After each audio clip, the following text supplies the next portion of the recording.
Remember how we said, yes, was it literally yesterday? Yeah. And somebody was like, hey, how are you guys going to have a show every day? And I said, do you remember what team we cover? So- It's the Flyers. Also, have you met us? They are going to do crazy shit like once every other week, if not more. And then we wake up this morning to the Flyers doing something mildly crazy. We wake up today. Shock of shocks. We wake up today to Danny Briere basically signing 27-year-old backup goalie Ivan Fedotov to the Shea Weber contract. All right. I know. Yeah, let's. I know.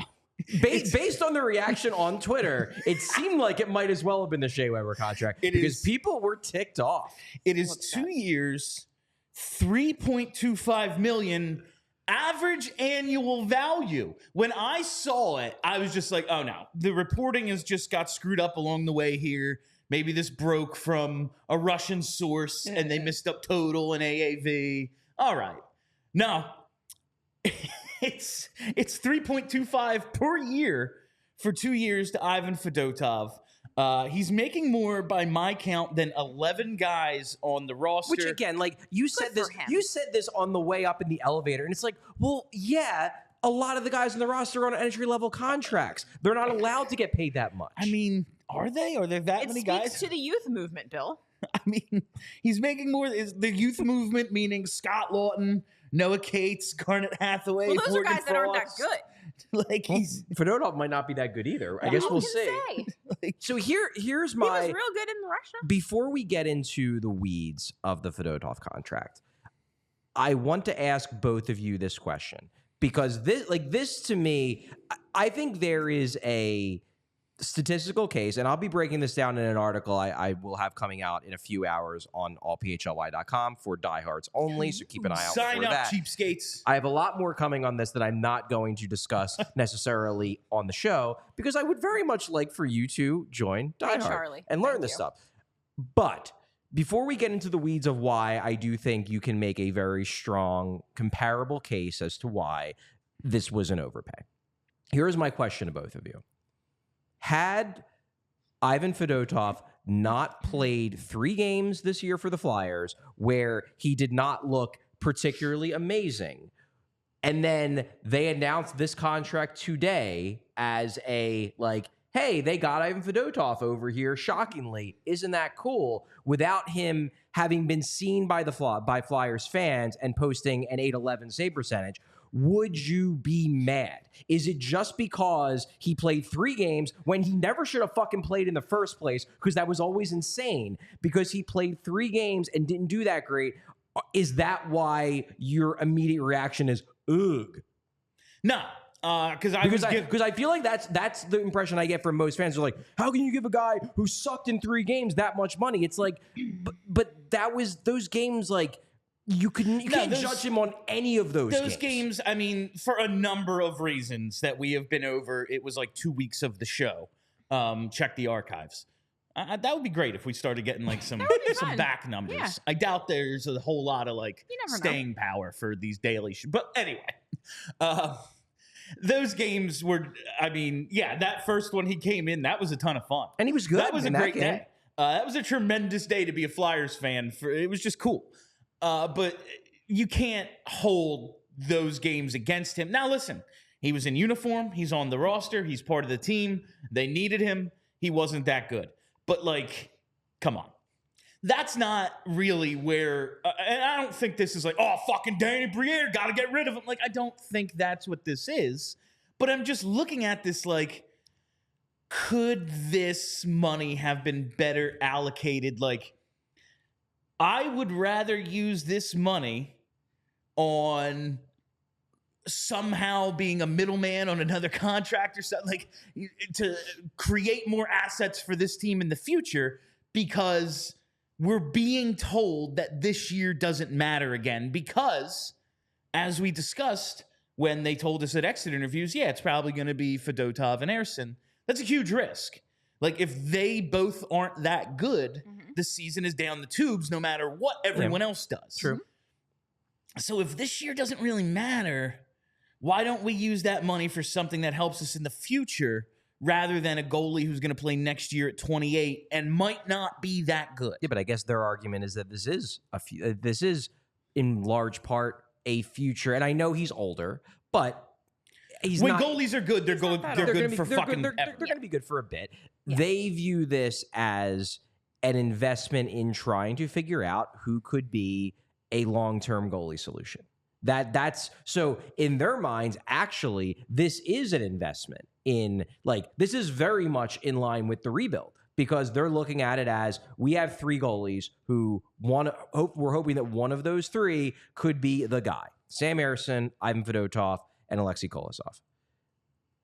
If Fedotov comes over next year in a full season and looks real good, suddenly you're like, well, shit, we got a 6'7" monster of a goalie who could be our starter for the next 3, 4, 5 years. Now, no, not for the next decade, but like, that's honestly pretty rare regardless. They're looking at this as, we're going to use another rebuilding year, number one, as a way to determine whether Ersson or Fedotov are legit. Number two, it gives us the ability to keep Kolosov down in the minors for a year and let him develop at a more normal pace. So I really think that's more of the thought process. Like, the idea that if you want to argue that you would rather pick up an extra 5th round pick as the middleman in a draft rather than take a look at Fedotov, that's certainly an opinion you can have. They're looking at it as, they would rather get a look at Fedotov for the next 2 years and see if he's legit. And that's worth the opportunity cost of, being able to squeeze a 4th or a 5th round pick as a middleman at next year's trade deadline. Or you take on a bad contract, a Ryan Johansson situation, something like that, in order to up the return on something else. Like, there's not just one thing. But yes, no, while I don't maybe love the allocation of resources, your argument that giving Fedotov a look is in line with the rebuild, that does make sense. Yes. I just look at this dollar amount and think, man, you could get like a good goalie for that much money. Like, what did Alex Lyon sign for? What if he is good though? He might be. Yeah, he might be. Like, what if he is? Like, what if he's so good that we're looking at 3.25? Like, goddamn, what a bargain. Like, it could his happen. numbers in Russia last year weren't that great. I am willing to mostly throw out last year's numbers in the KHL, given the fact that, especially from what I understand, the entire first half of the year, he was severely rusty. He was really because out he of shape, spent the year.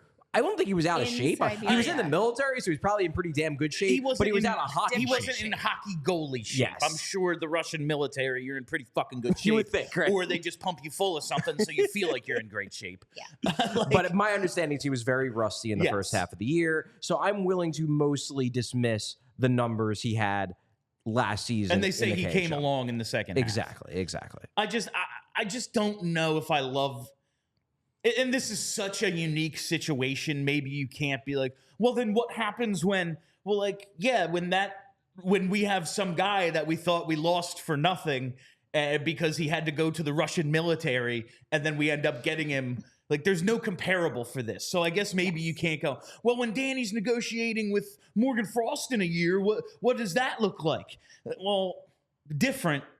But I just look at it and go, like, I don't love it. I mean, it's like you said, the situation is so weird. Yes. Like, you don't normally sign a guy who's played like 2.75 NHL games to a 2-year contract. Like, you just don't do that. That's not normal. True. So it's just weird. And I think for me, I'm less upset about this. Like, I'm actually glad he's getting a bunch of money. Good for him. I feel really bad for this dude. Like, I want him to like get your bag. As always, I want the players to make as much money as possible. What I'm annoyed about, again, is the NHL salary cap. We don't need to get into that on this show. That's a whole ass thing. We do it all the time.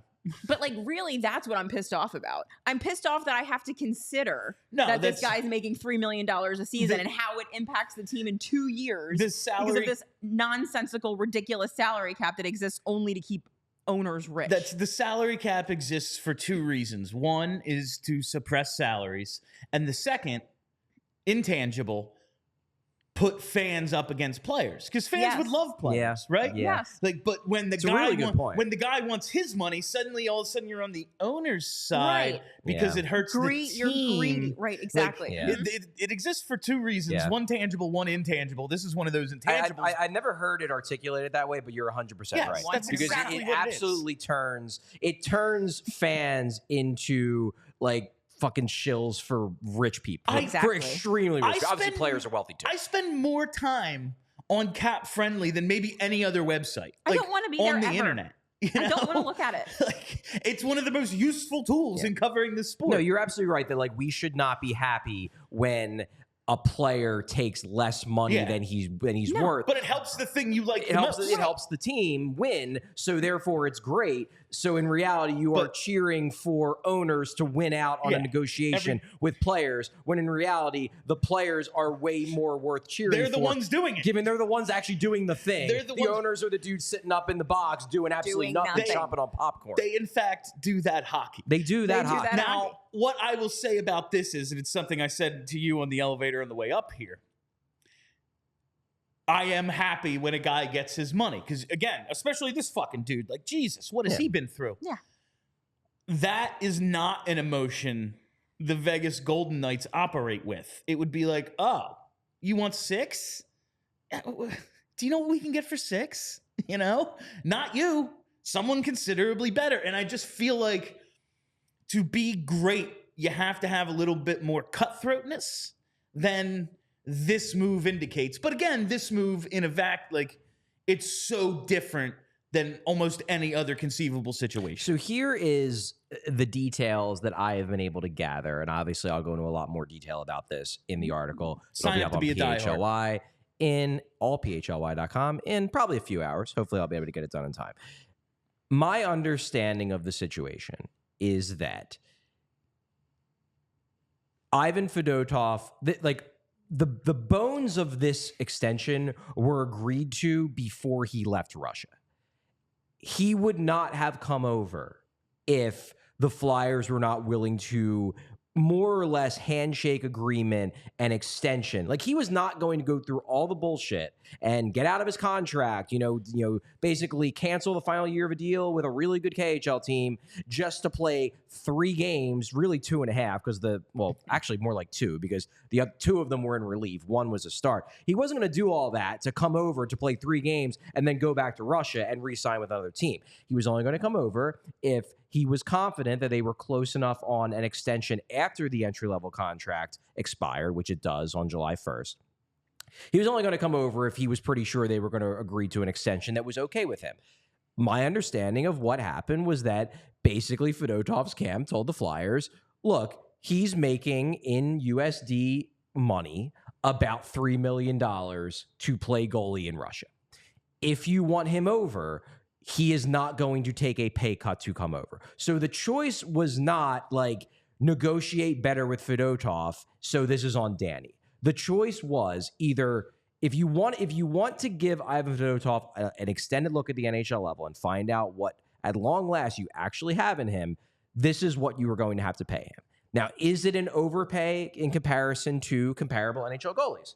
Absolutely. Yes. 100% it is an objective overpay. Like, looking at the other goalies that have about this cap hit. Like, we're looking at, like, Philip Gustafsson has a $3.75 million cap hit. He had played, like, 60-something games at the NHL level and looked pretty darn good doing it. Like, Alexander Georgiev, he had played a bunch of games at the NHL level, looked pretty good doing it when he signed a deal that was worth $3.4 million a year. Samuel Montembeault, same thing, 3.15. That's a little bit less than Fedotov, and he was significantly more impressive than Fedotov. So is it an overpay based on comparables? Absolutely. However, and this is the key, it was not a choice between Danny negotiating better and getting Fedotov and Danny negotiating this deal and getting Fedotov. It was a choice between either you pay Fedotov at this price or around this price, or you don't get Fedotov. Now, if you want to make the argument, and I think this is a reasonable argument to make, if you want to make the argument that Danny should have looked at the situation and said, okay, you've been a good but not amazing KHL goalie. You had a year where you weren't that great, that we're agreeing is with Russ, but you're not young anymore. Maybe you're not worth that money. So sorry, Ivan, I'm glad we had this conversation, but we're not going to bring you over because we don't want to overpay you. If you think the Flyers should have said, sorry, I guess you're going to stay in the KHL, I guess you're going to stay in Russia, Ivan, that's fine. I think that's a reasonable stance to have.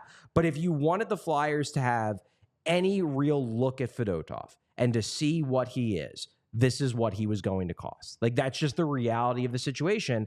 And if you wanted that to happen, you're just going to have to accept that this is what it costs to get him out of Russia, because he could have gotten just as much by staying in Russia and not pissing off people in the KHL and not uprooting his entire life. Like, you were going to have to convince him to leave. This is what they had to pay to convince him to leave. Simple as that. And we'll never know, but I would like to know what it actually costs to get him out. Like, maybe his agent came up with that money. Maybe he came up, but it's not like, oh yeah, sure. Yeah. We'll terminate your contract. Go ahead. Go pursue your dream. I very much doubt that that's the way that conversation went. Like, No. I would like to know how all of that. And now it's like, yeah, we got to make some up to you on the back end. Like, I bet you there's a little bit of that going on. I'm sure there's backroom Probably deals going something. on in Russia, to be sure.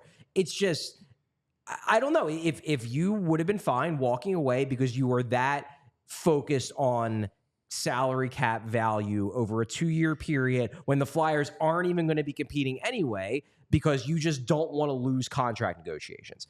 Fine. Like, that's fair. The way the Flyers looked at it was, we know we are overpaying for Ivan Fedotov, but we were willing to overpay for Ivan Fedotov during a 2-year stretch when we are still rebuilding, before presumably Mitchkov will even be here. We're willing to overpay a little bit because we see the potential reward as really high because we really like his upside.